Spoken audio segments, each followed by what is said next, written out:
Kingfisher doesn't just sell the beer, they sell good time. Think about it. When was the last time you saw Kingfisher ad talking about the taste of their beer, ingredients, or the brewing process? Exactly. Instead, you see parties, beaches, IPL, and music festivals. So the question is Kingfisher a beer brand or a lifestyle brand? Back in 2000s, Indian alcohol market was heavily restricted. Brands couldn't openly advertise alcohol. So most companies struggled.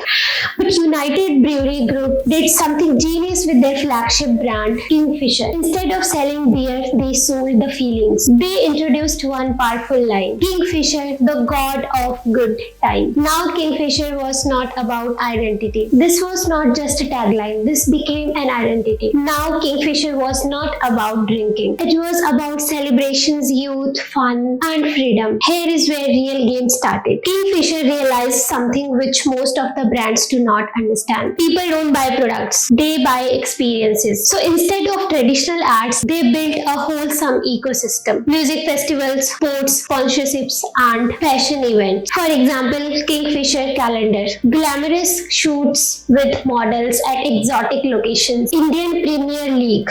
Massive visibility among youth. Kingfisher Ultra Music Festival, tapping into the party culture. Every touch point said the same thing. If you want to enjoy the life, Kingfisher is a part of it. Kingfisher did not target everyone. They targeted who wanted to become young, urban, confident, and outgoing. Even if somebody was not living that lifestyle, drinking Kingfisher made them feel closer to this. This is called aspirational branding, and it's powerful because now you are not buying beer. You are buying a vision of yourself. Think about brands like Nike, which sells ambitions, Apple, which sells creativity. Similarly, Kingfisher sold good times. There was one big challenge. Alcohol ads are restricted in India. So how did Kingfisher stay everywhere? They used surrogate marketing. Instead of advertising beer, they promoted Kingfisher water, Kingfisher soda, and Kingfisher events. Same logo, same vibe, and same messaging. So even without showing beer, the brand stayed top of mind. This is why even today, whenever you think of parties or celebration, Kingfisher automatically pops into your head. But here is the twist. The man behind the brand, Vijay Mallya, built a larger than life image behind luxury ads, but business challenges and financial issues hit